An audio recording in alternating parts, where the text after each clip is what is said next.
Episode की शुरुआत में शिनजू जो कि दुनिया से अलग होकर एक छोटे से आइलैंड पे आके बैठा हुआ था, क्योंकि अब उसने फैसला कर लिया था कि वह अब पूरी दुनिया से अलग रहेगा और वो 3 महीने तक अपनी लाइफ को यहीं पे स्पेंड करेगा।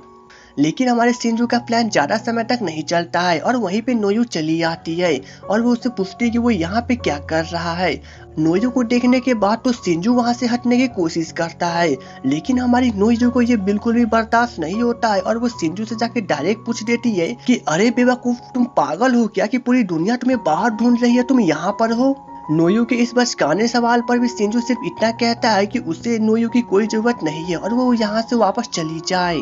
लेकिन हमारी नोयू यहाँ पे कहाँ हार मानने वाली थी, क्योंकि उसे लगता है कि जरूर उसने रात को नशे में उल्टा सीधा शिनजू को कुछ कह दिया होगा और इसलिए वो शिनजू को मनाने की पूरी कोशिश करती है। जिसके बाद तो नोयू शिनजू को जूस ऑफर करती है, लेकिन शिनजू उसे जूस नहीं लेता है। अब शिनजू को यह समझ में आ चुका था कि अगर वो यहाँ पे रहेगा तो नोयू उसे परेशान करती रहेगी और इसलिए वो शिप को पकड़ के वापस घर की ओर जाने लगता है।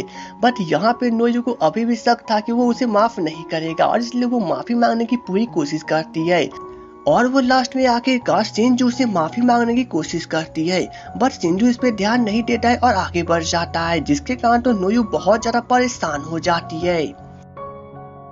अब शिनजू कार के पास पहुंचता है तो वो देखता है कि वहीं पे मैनेजर सोया हुआ है, इसलिए शिनजू यहाँ पे टैक्सी पकड़कर चला जाता है।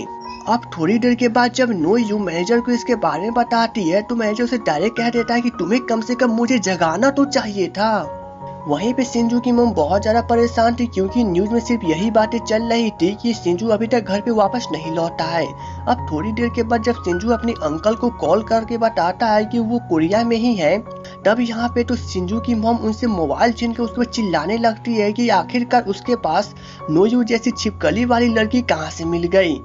अब यहाँ पे तो हमारा शिनजू बहुत खुश हो जाता है कि आखिरकार उसकी मम फर्स्ट टाइम नोयू के कारण बात तो की। इधर शिनजू की मेन गेट पे तो रिपोर्टर से काफी बड़ी भीड़ थी और इसी को देखते हुए शिनजू अपने घर के पिछले दरवाजा से घर के अंदर चला जाता है। लेकिन घर में जाते ही अचानक से फिर से शिनजू के सिर में दर्द शुरू हो जाता है और बेचारा शिनजू यहाँ पे बर्दाश्त करने की पूरी कोशिश करता है और एट लास्ट वो रो ही देता है। उधर मिस्टर चोई अपनी पार्टी को आगे बढ़ाने के लिए काफी बड़ी मीटिंग करते हैं, लेकिन एट लास्ट से कोई भी इंसान उन्हें सही से सपोर्ट नहीं करता है। लेकिन इधर जीक ने हारू को कचरे के ढेर में फेंक दिया था, इसलिए हारू यहाँ पर बाथटब करने की कोशिश करती है, लेकिन यहाँ पे उसके शरीर से तो बदबू जाने का नाम ही नहीं ले रहा था। अब थोड़ी देर के बाद फिर से जीटाई अपने भेष को बदल कर जीक से मिलने के लिए आता है और वो उसे नोयू और शिनजू के बारे में पूछता है।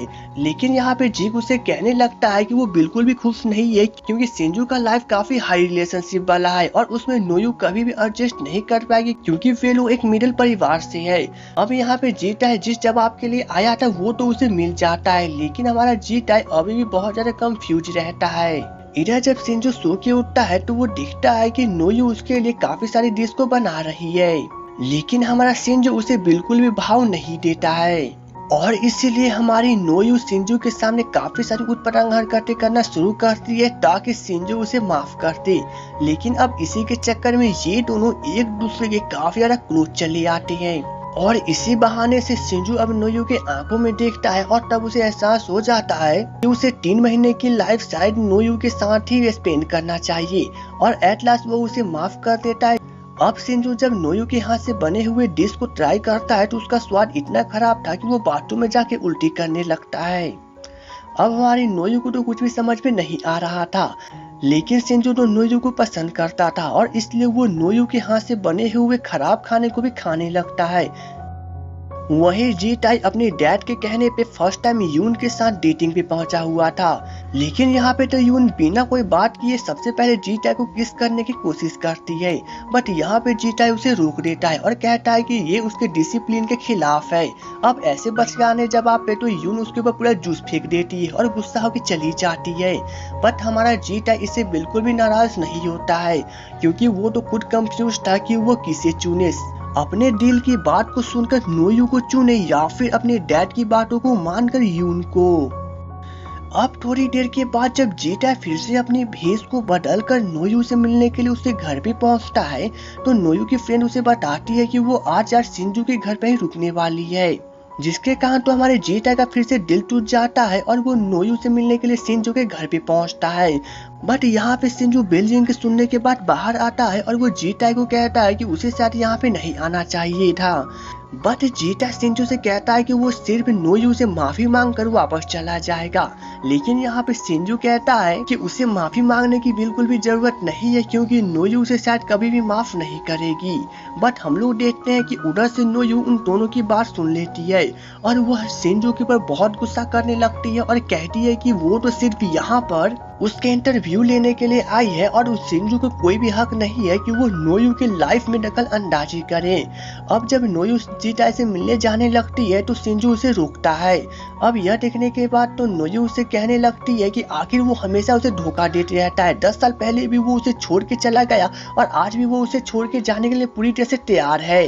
अब नोयू के इस जवाब पे तो शिंजू बहुत ज्यादा इमोशनल हो जाता है और वो अचानक से ही नोयू को किस कर देता है। अब इस किस के बाद तो जीटा समझ जाता है कि नोयू से उसका मिलना अब सही नहीं है, लेकिन नोयू जब बाहर निकलती है तो वह देखती है कि जीटा वहाँ पे नहीं है और इसलिए वो जीटा को खोजते हुए आगे चली जाती है। बट यहाँ पे हमारा जीटा अभी भी घर पे नहीं गया था और वो खुद नोयू का पीछा करने लगता है, क्योंकि उसे खुद यह मंजूर नहीं था कि अब वो नोयू के सामने भी आए। अब नेक्स्ट डे जब नोयू अपने फ्रेंड के घर पर काफी समय तक सोई रह जाती है तो उसकी फ्रेंड उसे उठाती है और कहती है कि अबे ऊंचा मेरी बहन, कब तक तुम सोई रहोगी, सुबह हो गई। उधर मैनेजर और एजेंट के बीच में इसी मैटर को लेकर बात चल रही थी कि आखिर शिंजू ने सभी के सामने उसे प्रपोज क्यों कर दिया, क्योंकि इससे उसे कंपनी में काफी सारे घाटे हो सकते हैं और शिंजू अपनी पब्लिसिटी को भी खो सकता है। बट यहाँ पे जब हमारा जीक स्कूल पहुँचता है तो उसे पता चलता है कि किसी ने उसके फ्रेंड को ढेर सारे खाना की पार्टी दे के रखा है। अब जब इस जीक को पता चलता है कि यह कोई और नहीं शिंजू है तो वो बहुत ज्यादा उदास हो जाता है।